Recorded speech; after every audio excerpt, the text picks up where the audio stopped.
Good morning students. आज हम पढ़ेंगे क्लास 9th साइंस का चैप्टर 3 एटम्स एंड मॉलिक्यूल्स। तो उसके बारे आज हम इस चैप्टर का जो टॉपिक रहेगा वो हमारा रहेगा राइटिंग केमिकल फार्मूलाज, कि जो केमिकल फार्मूलाज है वो कैसे लिखने हैं। तो उसके बारे में ही हम डिस्कस करेंगे, उसके बारे में ही स्टडी करेंगे। The chemical formula of a compound is a symbolic representation of its composition। तो जो केमिकल फार्मूला होता है किसी भी कंपाउंड का, वो एक सिंबॉलिक रिप्रेजेंटेशन होती है किसी भी कंपोजिशन की, कि कोई भी कंपाउंड है उसमें कौन कौन से एलिमेंट्स मिले हुए हैं, उसको हम सिंबल से कैसे रिप्रेजेंट करते हैं। The chemical formula of a different compound can be written easily. जो केमिकल फार्मूला होता है डिफरेंट कंपाउंड का, बहुत ही ईजीली तरीके से लिखा जा सकता है। For the exercise we need to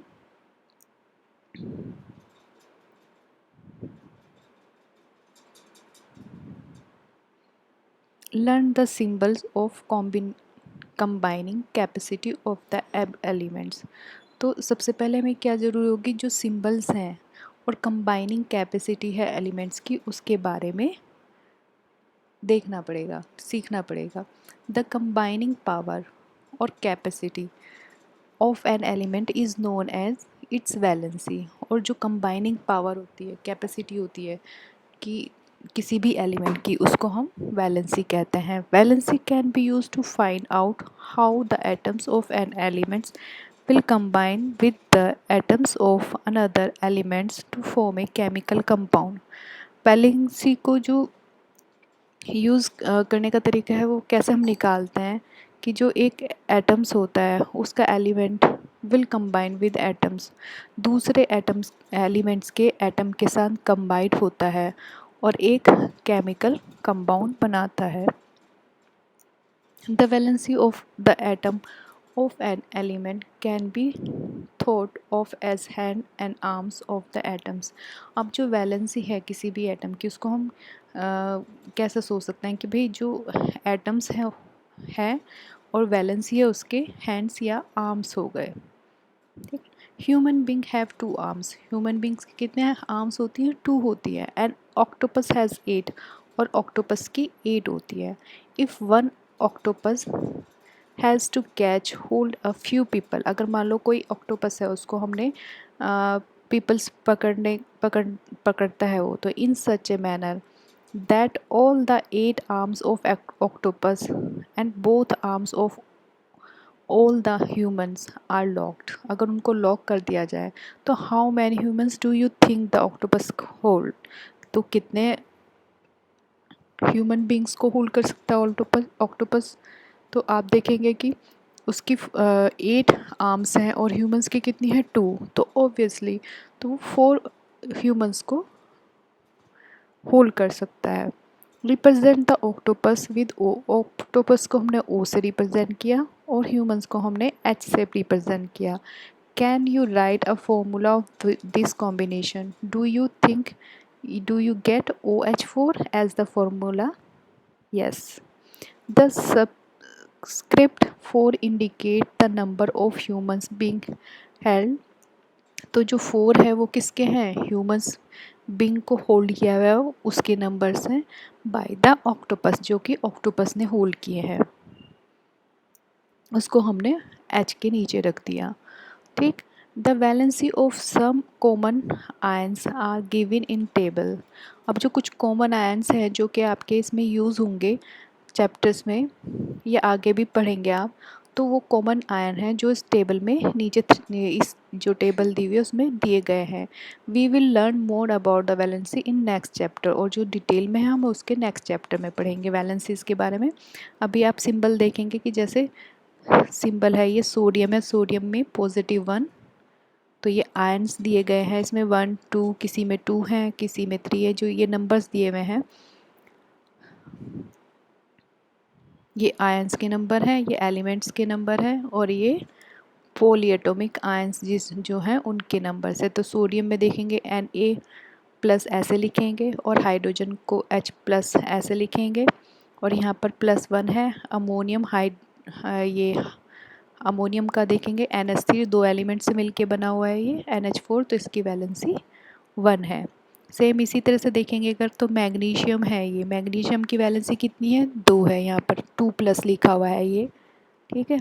और इसी तरह ऑक्साइड को यहाँ पर 2- लिखा हुआ है, तो इसकी नेगेटिव आयन है 2 इसके ऊपर, और यहाँ पर मैग्नीशियम में प्लस के 2 पॉजिटिव आयन हो गए। तो इनको आप लर्न करें, वैसे तो रीड करते करते आपको लर्न हो ही जाएंगे ये। The rule that you have to follow while writing a chemical formulas as follow.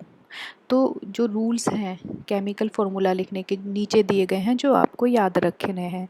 The valencies और charge on the ion must balance, कि जो वैलेंसीज हैं और उस पर जो चार्ज लगे हुए हैं, ऊपर आपने देखे कि प्लस माइनस वाले जो चार्ज लगे हुए हैं वो बैलेंस होने चाहिए।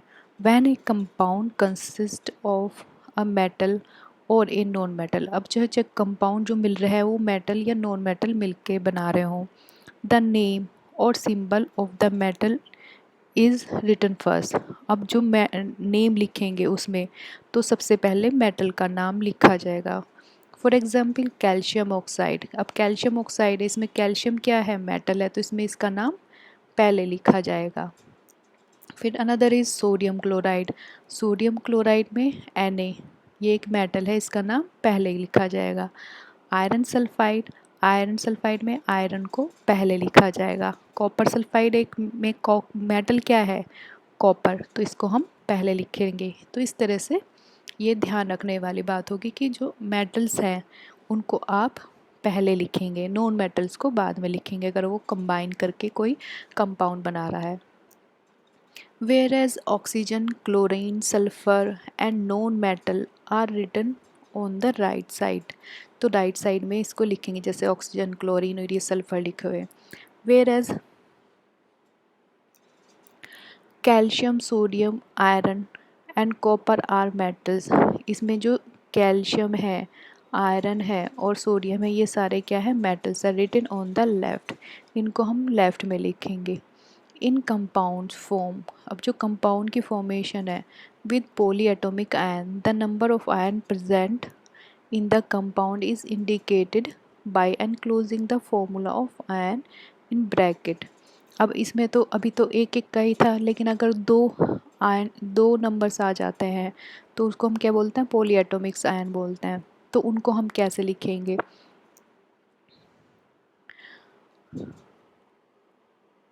फॉर एग्ज़ाम्पल मैग्नीशियम हाइड्रोक्साइड, अब ये मैग्नीशियम हो गया, दूसरा क्या है हाइड्रोक्साइड। मैग्नीशियम हमारा जो हो गया मेटल हो गया, इसको हमने पहले लिख दिया। फिर आया हाइड्रोक्साइड, अब ये दो चीज़ें हैं हाइड्रोजन और ऑक्सीजन, दो चीज़ें हैं तो हम इसको अलग अलग, तो अब इसकी वैलेंसी भी हमें कवर करनी है, तो इन दोनों को हम ब्रैकेट में लिख देंगे। In case the number of poly atomic ion is 1, the bracket is not required. अगर मान लो हमने OH है जैसे, अब इसकी Na की वैलेंसी कितनी होती है +1, तो इसको हमें ब्रैकेट में लिखने की ज़रूरत नहीं होगी, इसको सिंपली ऐसे NaOH लिख देंगे। यहाँ पर मैग्नीशियम की वैलेंसी आपने ऊपर देखेंगे टेबल में तो 2 है, तो उसको हमने इधर करना है, क्रॉस करना है, तो ये यहाँ पर ब्रैकेट में हम 2 लिखेंगे। फॉर्मूला ऑफ सिंपल कंपाउंड, अब कैसे लिखते हैं सिंपल कंपाउंड का फॉर्मूला देखते हैं पहले। The simple compound which are made up of 2 different element, कोई भी कंपाउंड लें किससे मिलकर बने होते हैं, 2 डिफरेंट एलिमेंट से मिलकर बने हुए हैं, आर कॉल्ड बाइनरी कंपाउंड, उनको हम क्या कहते हैं binary compounds. Valencies of some ions are given in table, you can use these to write formula for compound. Starting में आप टेबल देख देख के ही लिखेंगे, बाद में आपको ये खुद ब खुद प्रैक्टिस के साथ याद होते जाएंगे। While writing the chemical formula for compounds, जब हम कंपाउंड्स के लिए फार्मूला लिखते हैं we write the constituent elements and their valencies as shown below, कि जैसे नीचे दिखाएंगे एग्जाम्पल उसकी तरह से आपको लिखना है। Then we must cross over the valencies of the combining atoms, तो वैलेंसीज को हम क्रॉस कर देंगे।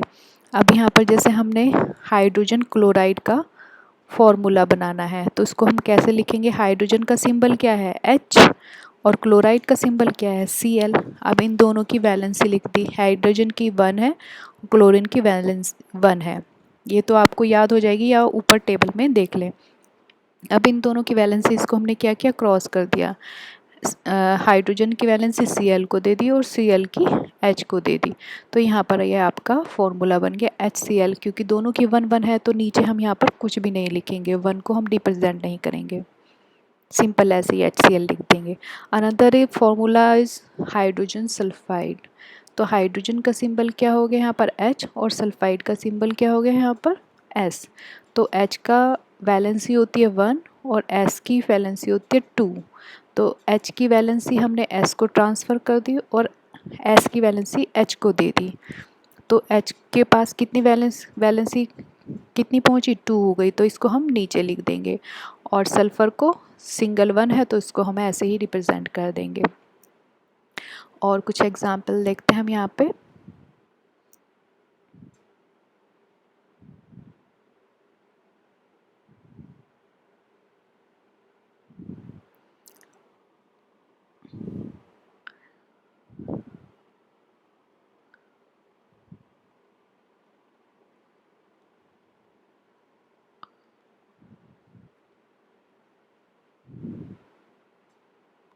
तो अब ये अगला फॉर्मूला है कार्बन टेट्राक्लोराइड।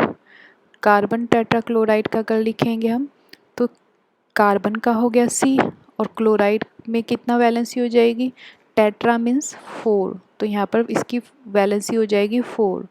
तो अब इसकी वैलेंसीज हम ट्रांसफ़र देंगे, Cl की C को दे देंगे कार्बन को और कार्बन की Cl को दे देंगे।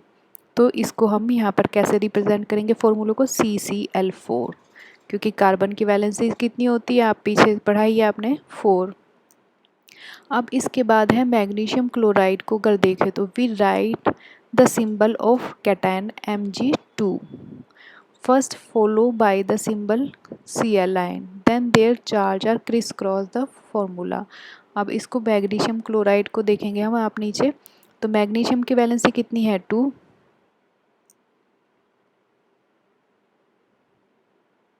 मैग्नीशियम की वैलेंसी कितनी है 2 और क्लोरीन की वैलेंसी -1। अब इनको क्रिस क्रॉस कर देंगे वैलेंसीज को, तो Mg की Cl के पास चली जाएगी और Cl की Mg के पास।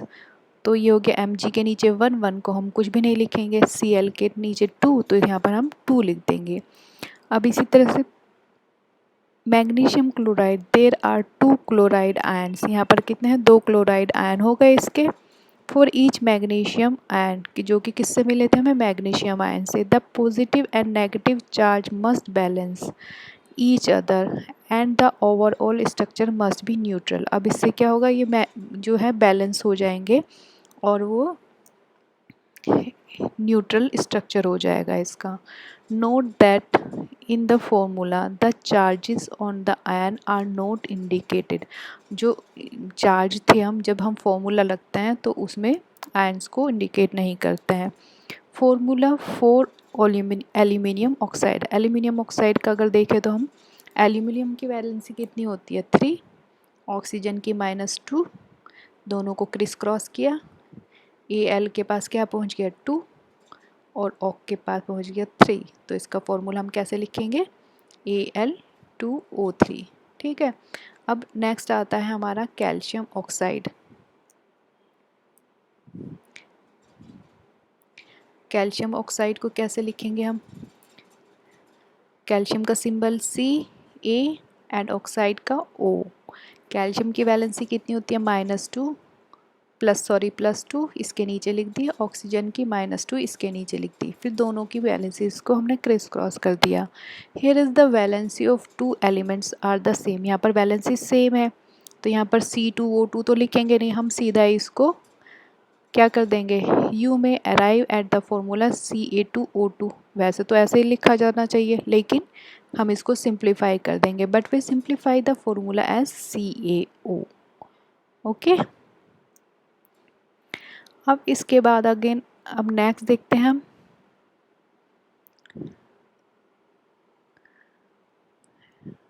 Sodium nitrate. सोडियम का सिंबल क्या हो गया Na, नाइट्रेट का सिंबल हो गया NO3। तो अब यहाँ पे क्या क्रिस क्रॉस करा वैलेंसीज को, M1 है तो NaNO3 हो गया। अब नेक्स्ट है कैल्शियम हाइड्रोक्साइड, कैल्शियम का 2, हाइड्रोक्साइड का 1। तो यहाँ पर हमने क्रिस क्रॉस करा, तो हमने बताया था कि अगर 2 आता है, 2 होते हैं अगर, तो इसमें हम क्या कर देंगे, इनको ब्रैकेट में लिख देते हैं, ठीक है। तो हम इसको यहाँ पे ब्रैकेट में लिख के 2 लिख देंगे। अब नेक्स्ट आता है इसी तरह सोडियम कार्बोनेट का NaCO3, सोडियम का Na, कार्बोनेट का CO3, ठीक।